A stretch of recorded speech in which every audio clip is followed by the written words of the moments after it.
Hi friends, welcome back to Manjula's lifestyle vlogs. ಎಲ್ಲರೂ ಹೇಗಿದ್ದೀರಾ? ನೀವೆಲ್ಲ ಚೆನ್ನಾಗಿದ್ದೀರಾ ಅಂದ್ಕೊಂಡಿದ್ದೀನಿ. ನಾನು ಕೂಡ ಚೆನ್ನಾಗಿದ್ದೀನಿ ಫ್ರೆಂಡ್ಸ್. ಇವತ್ತಿನ ರೆಸಿಪಿ ಗೊತ್ತಾಯ್ತಾ ನಿಮಗೆ? ಹೌದು ಫ್ರೆಂಡ್ಸ್, ಮ್ಯಾಂಗೋ ಚಿತ್ರಾನ್ನ. ನೋಡಿ, ಇವಾಗ ಸಮ್ಮರ್ ಅಲ್ವಾ?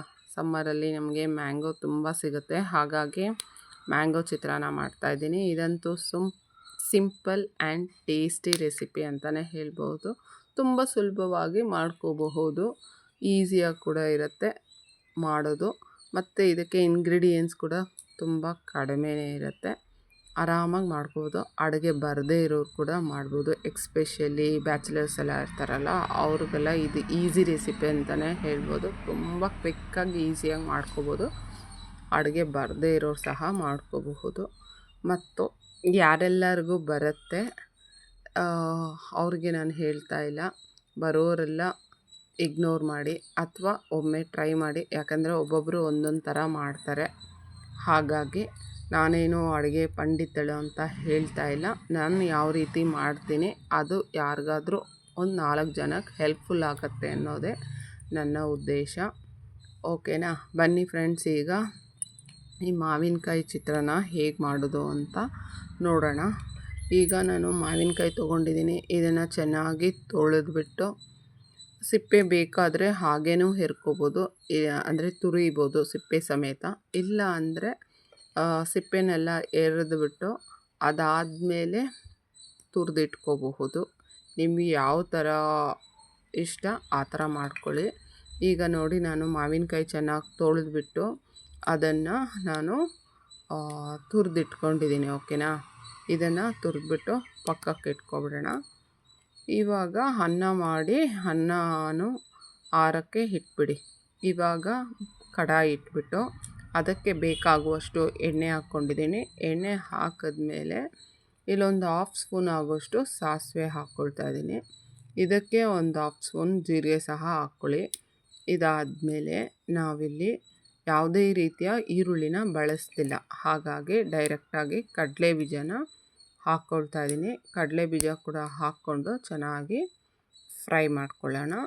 ಈಗ ನಾನು ಇದಕ್ಕೆ 1 ಸ್ಪೂನ್ ಆಗೋಷ್ಟು ಕಡಲೆಬೇಳೆ, 1 ಸ್ಪೂನ್ ಆಗೋಷ್ಟು ಉದ್ದಿನಬೇಳೆ ಮತ್ತು ಖಾರಕ್ಕೆ ತಕ್ಕಷ್ಟು ಮೆಣಸಿನಕಾಯಿ ಮತ್ತು ಸ್ವಲ್ಪ ಕರ್ಬೇವಿನ ಸೊಪ್ಪು ಸಹ ಹಾಕ್ಕೊಳ್ಳೋಣ. ಹಾಕ್ಕೊಂಡು ಚೆನ್ನಾಗಿ ಇದನ್ನು ಫ್ರೈ ಮಾಡೋಣ.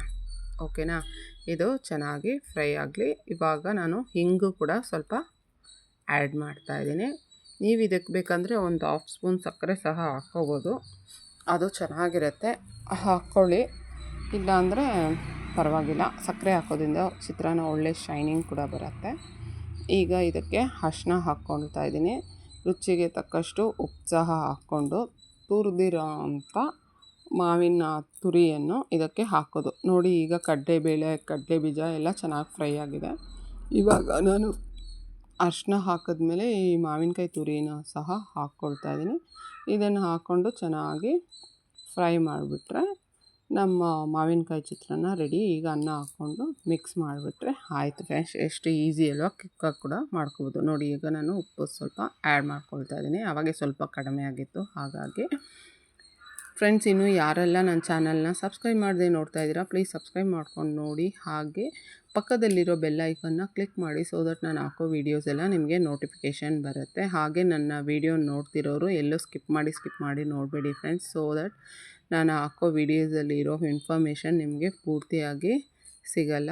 ನೀವು ಫುಲ್ಲಾಗಿ ನೋಡಿದ್ರೆ ಅದರ ಇನ್ಫಾರ್ಮೇಷನ್ ಕೂಡ ಸಿಗುತ್ತೆ. ಈಗ ನೋಡಿ, ನಾನು ರೈಸ್ನ ಹಾಕಿ ಚೆನ್ನಾಗಿ ಮಿಕ್ಸ್ ಮಾಡ್ಕೊಳ್ತಾ ಇದ್ದೀನಿ. ಎಷ್ಟು ಯಮಿಯಾಗಿರುತ್ತೆ ಗೊತ್ತಾ ಫ್ರೆಂಡ್ಸ್? ಹುಳಿಯಾಗಿ ತುಂಬ ಚೆನ್ನಾಗಿರುತ್ತೆ. ಒಮ್ಮೆ ನೀವು ಟ್ರೈ ಮಾಡಬೇಕು, ಡಿಫ್ರೆಂಟಾಗಿರುತ್ತೆ. ಇದಕ್ಕೆ ಯಾವುದೇ ರೀತಿ ಟೊಮೆಟೊ ಬೇಡ, ಈರುಳ್ಳಿ ಬೇಡ, ಬೆಳ್ಳುಳ್ಳಿ ಬೇಡ, ಏನೂ ಇಲ್ಲ. ಈಸಿಯಾಗಿ ಮಾಡ್ಕೋಬೋದು, ಕ್ವಿಕ್ಕಾಗಿ ಕೂಡ ಮಾಡ್ಕೋಬಹುದು. ಅಷ್ಟು ಈಸಿ ರೆಸಿಪಿ ಅಂತಲೇ ಹೇಳ್ಬೋದು. ಮತ್ತು ಟೇಸ್ಟಿ ಕೂಡ ಅಮೇಝಿಂಗ್ ಆಗಿರುತ್ತೆ.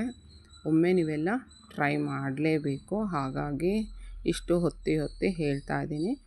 ಓಕೆ ಫ್ರೆಂಡ್ಸ್, ಇದಾಗಿತ್ತು ಇವತ್ತಿನ ವಿಡಿಯೋ.